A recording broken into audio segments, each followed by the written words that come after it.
Anthony, prior to today, Denver had won 12 of their last 15 games. You guys completely dominated them. What impressed you about your team's performance today?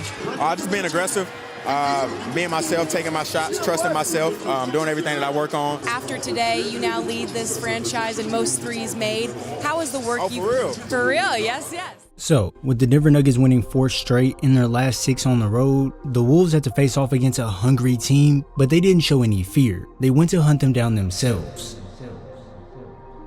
In a career night where Anthony Edwards set the Timberwolves' career 3-point record, the Wolves came out with much force and cohesion, making it extremely tough for Denver all night. At the start of the game, both teams came out firing, hitting shots early on, setting the tone for what seemed like to be an intense battle, but it was the Wolves who brought the energy to a whole different level. With Russell Westbrook matched up on Randle to start the game, the plan was to allow Randle to take advantage of his size, so that's where the pull-up over the top is easy money. Now that energy is on Minnesota's side after Murray's miss, Conley is able to push the pace to find Gobert on the run out for a bank off the glass over Jokic, and then instead of relaxing, Gobert gets in the passing lane to steal this pass when it's reversed back, and gets himself a slam. Probably the easiest one he'll get all night. The flow that Minnesota has is getting them into their actions early, and here when Ant comes off the screen attacking Jokic, this is just too much ground for him to cover while guarding a shifty player, and Ant just slides right past him for the elegant bucket. You could already see the aggression Minnesota was playing with as they kept attacking the mismatch when it was presented, and on the defensive end, they were making Denver work for every shot, not allowing anything to come easy. With one of the mismatches being Ant attacking Jokic off the pick and roll, Denver decided to double him this time to make him a passer, and with that improved playmaking, Ant dimes it quickly over the top to Gobert, who goes right into Murray for the and one, and then with the second mismatch being Russ on Randle, they go to Julius once again, and he just puts Westbrook into the ground, before getting the ball back to reverse it in. Now that Denver switches Russ off Randle, he ends up on Gobert, so when the pick and roll is initiated with Ant, Russ and Brown go to double him, which makes Nikola and MPJ slide over, and with some nice vision, Rudy sends this to McDaniels on the cut for the backdoor two-hander. Minnesota moved the ball well, Tim. Nice job, Rudy. This amount of focus didn't stop there, as the Wolves turn around and read this same exact action on the other side of the ball for McDaniels to smack this off the glass.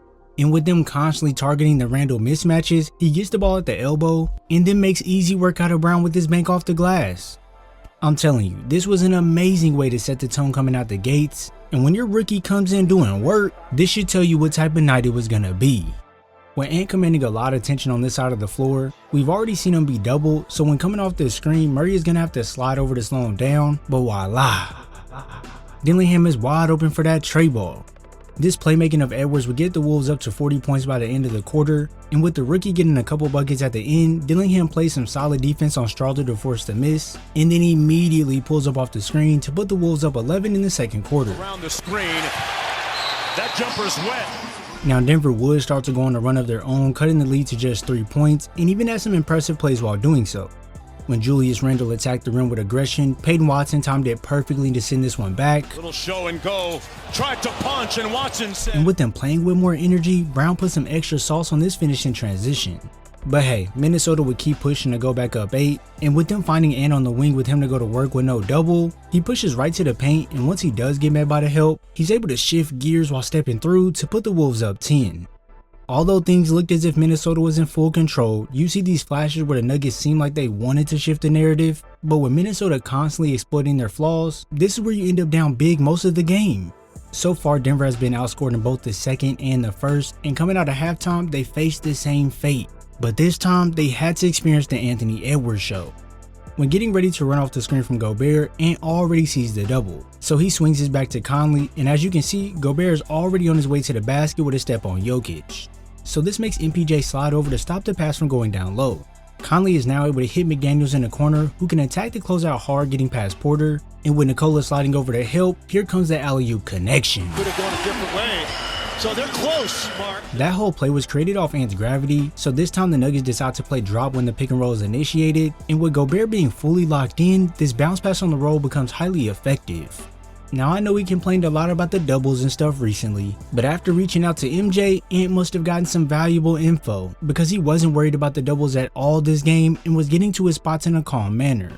Soon enough, the Timberwolves will go back to that Randle and Russ matchup, and this time Russ just gets put in the body bag before Randle completes the layup, and honestly, he looks defeated at this point.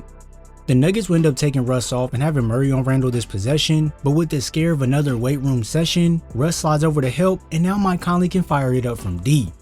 Yeah, there was honestly nothing Denver could do. Minnesota was truly taking it to him on both ends of the floor, and with momentum on their side, Ant understands the defense will collapse on him if he tries to attack off the screen. So here comes the money ball. Really from the opening tip, there you go, we give them 3 opportunities. But hold on, he wasn't done just yet, as he knocked down another 3 coming off a handoff action. And then with Christian Brown on his hip, Edwards gets into his body before feeding the step back, and this one is straight cash. The Wolves stayed in the flow state, going up 22 points with this corner 3 off the swing back. And no matter how hard they tried, the Nuggets just couldn't stop the sauce Ant was playing with from dripping out the pot. And when they tried to cool things off, they realized it was gonna stay hot. The final frame was pretty much the same. Minnesota dictated the pace, and Denver was searching for answers they just couldn't find. The Wolves continued piling on points, methodically shutting the door down for any hopes of a Nuggets comeback, and this game was truly a statement. Minnesota didn't just cool off a Denver team riding a 4-game win streak, they slammed the brakes on their momentum entirely. With this win, the Wolves have now strung together 2 victories in a row as they push to build momentum heading into All-Star break. But here's the question on everyone's mind. Do the Wolves need to make a move before the trade deadline? I know we've heard about Julius Randle's name floating around as a potential trade piece, but beyond that, is there anything else this team needs to address? I know losing Cat was a significant blow, and with the playoffs approaching, Minnesota has to stay locked in if they want to make noise in the postseason. If you enjoyed this breakdown, check out this one right here, and make sure you subscribe and turn on post notifications so you're first to know when I upload. I thank you all for your support, and I'll see you in the next video.